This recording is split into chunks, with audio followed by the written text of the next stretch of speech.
In module 2, we have two small topics to discuss today.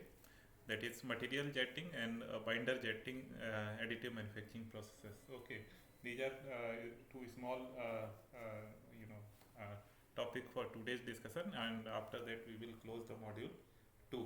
Okay, so yes, so it will be a kind of sort of discussion. Then we will close the discussion. Okay. So yes, so we will take the first topic, that is material jetting processes, material jetting additive manufacturing processes. So as the name indicate, jetting, it means some kind of jet we are using. Okay. So in material jetting, what we are doing, we are creating object in a similar method to a two-dimensional inkjet printer. The material is jetted onto a build platform using either a continuous or drop on demand approach. Okay, so in the case of material jetting process, what we are doing, we are we are we are first taking the data of your 2D CAD slice. Okay, your corresponding to your slice data, and we are dropping the droplets of the material which we want to solidify, or which we want to convert into a 3D model, 3D product by in a layer by layer. Okay, so after these drops are dropped on the build platform, what we are doing, material is jetted on the build surface or the platform, where it solidifies and model is built layer by layer. Material is deposited from a nozzle which moves horizontally across the build platform. Machine vary in complexity and in their method of controlling the deposition of material. The material are then cured or hardened using UV light, ultraviolet lights. Okay, so since you are dropping these droplet corresponding to your slice data. Okay, and after that, what we are doing, we are hardening, or we are curing these droplets by using your ultraviolet light. Okay, so that it gets solidified and your solid layer is formed from your dropped material. Okay, as the material must be deposited in drops, the number of material available to use is limited. Polymer and waxes are suitable and commonly used material due to their viscous nature and ability to for drops. So there is a limitation, since we have to use drops of the material. We have to choose the material where these drops can be formed easily. For this, what is required? The material should be viscous in nature, or you can say it should be easily convertible into drops.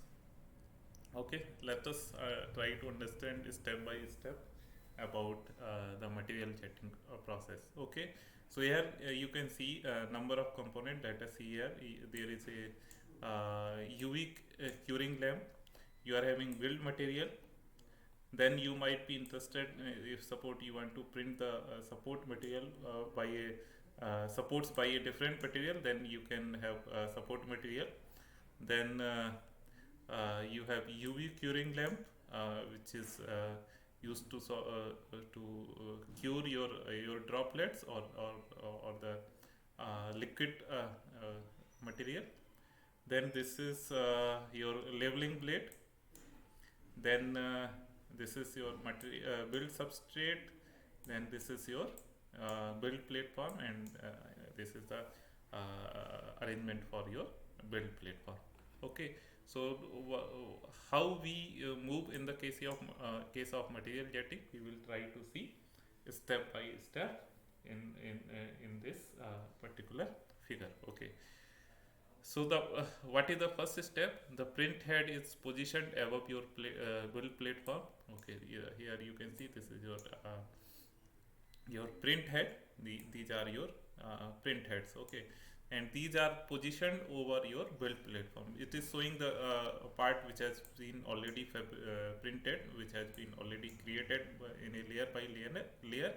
but initially it is kept above your build platform. Say it is kept, this particular build head is kept at this particular point. Suppose it is our starting point.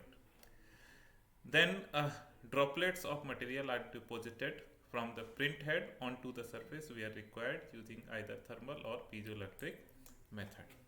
Okay, so there are different methods for creating the droplets.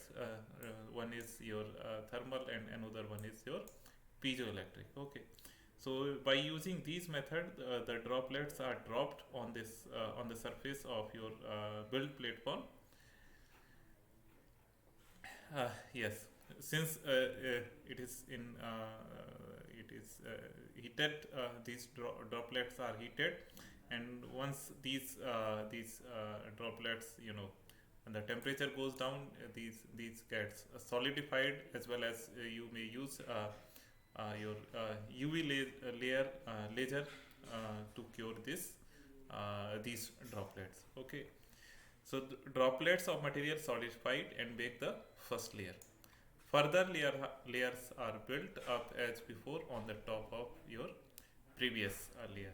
Okay, in the second, as soon as your first layer is created, what you do, you need to repeat the same process. You put your build your head above the first layer, and droplets are created. Okay, droplets are dropped on the surface of your first layer.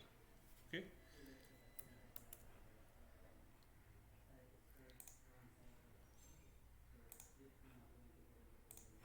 yeah. Okay, so this way these layers are created, and this process is continued till you get your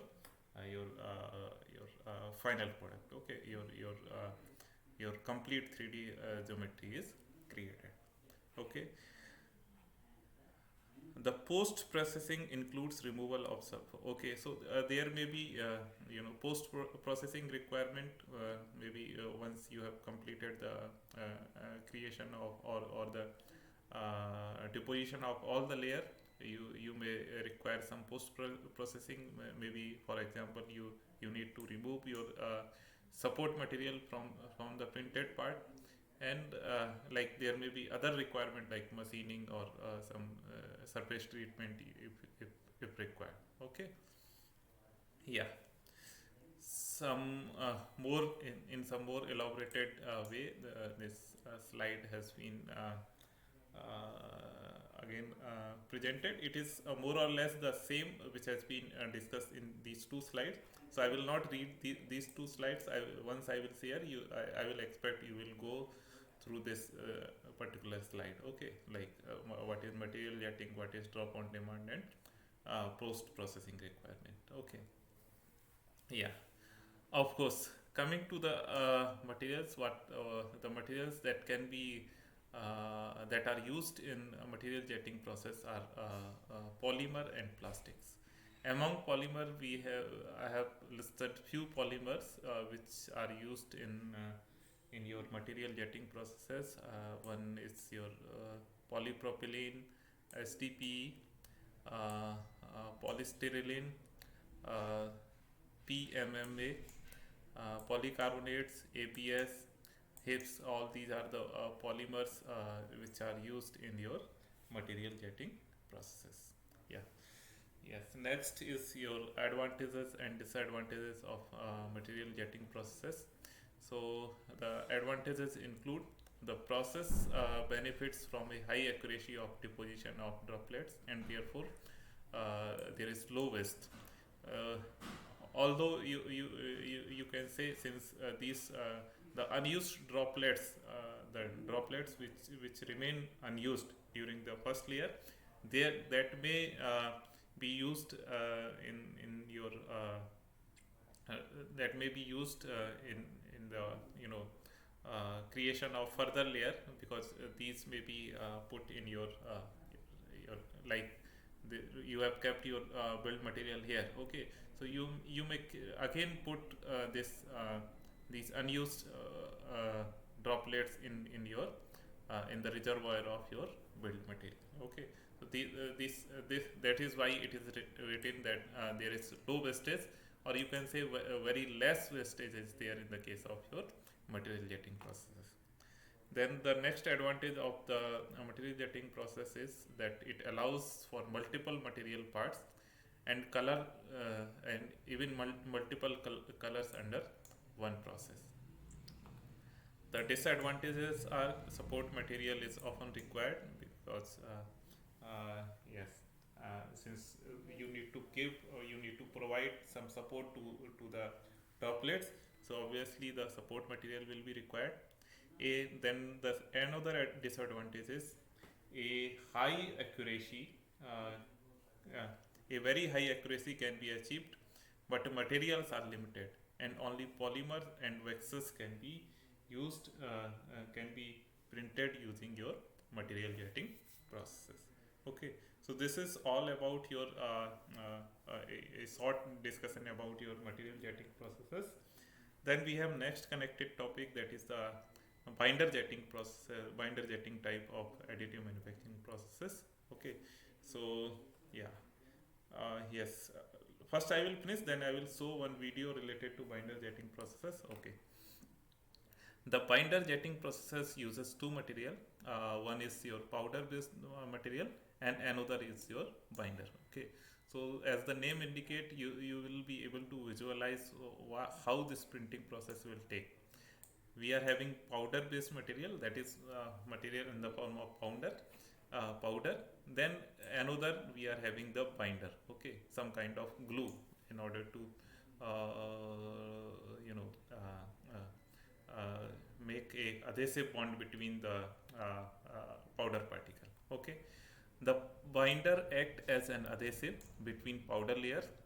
The binder is usually in the form in liquid form, and the build material in the powder form. Okay, bounder is in the liquid form and build material is in the powder form.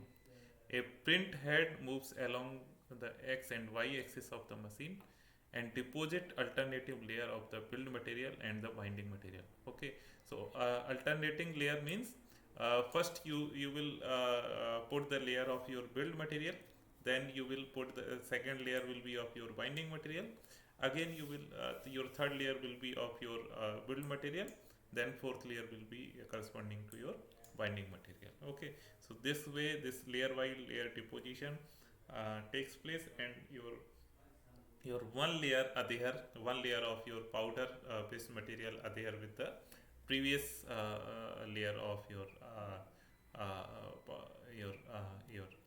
build material. Okay, so each layer, the object being printed is lowered on the build platform. Due to the method of binding, the material characteristics are not always suitable for structural part. Despite of the relative speed of the printing, additional post processing can add significant time to the overall process. As with the other powder based manufacturing method, the object being printed is self supported within the powder bed and is removed from the unbound powder once completed. So here also you can use the unused powder because unused powder can be easily separated, and it can be kept within the reservoir of your powder based material. Okay, so here also the wastage is very less or very low as compared to other additive manufacturing processes. Okay, so you can say in the case of material jetting processes as well as binder jetting processes, the material wastage is very low.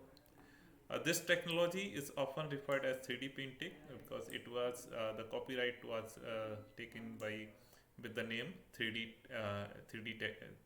technology. Okay, yes, same like the previous one. We will try to see the binder jetting process step by step how it takes place. The powder material is spread over the build platform. Suppose this is your build platform, and your powder material is spread uniformly using a roller. The print head deposit the binder adhesive on the top of the powder where required. Okay, not everywhere this your binder is placed. your binder is placed only wherever you need adhesion between the powder particles.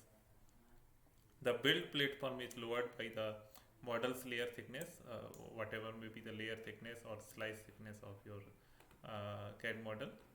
Another layer of powder is again spread over the previous layer. The object is found where the powder is found to be liquid. Okay, so here in this particular diagram you can see your powder is being spread all over the platform, but your binder is not spread everywhere. Binder is spread at those points only where you require adhesion between two layers of your powder. The unbounded powder remain in position surrounded the object. The process is repeated until the entire object is made. Okay, so this is how your binder jetting process takes place. Okay, again I will expect you will read more about this binder jetting process. I will share once I will share this PPT. Yeah, coming to the materials that can be fabricated, that can be printed using your binder jetting processes. The materials as metals may also be printed using your binder jetting, like stainless steel can be used. Okay, then we have among polymers we can use ABS, PA, polycarbonates. Under ceramics we can use glass. Okay, so all three types of materials, for example like metals, polymers and ceramics, these can be used in binder jetting process. Okay, coming to the advantages and disadvantages of these two processes. Your your binder jetting process has following advantages, like parts can be made with a range of different colors. You can use multiple colors in between your part. Even you can have multiple colors in among the adjacent layer, like one color may be blue, another color may be layer may be yellow, then next layer may have some different color. So color you can make parts with multiple colors. Uses a range of materials like metal, polymer, ceramics. You can use multiple materials. While in the case of material jetting, there was limitation that you could use polymers or waxes only. But in the case of, you can use ceramics too, as well as metals. The process is generally faster than other processes. The two material method allows for large number of different binder powder combination and various mechanical properties. The disadvantages are not always suitable for structural part due to the use of binder material. Additional post processing can add significant time to the overall process. Okay, so the post processing requirement may be more as compared to your other additive manufacturing processes. Okay, so yes,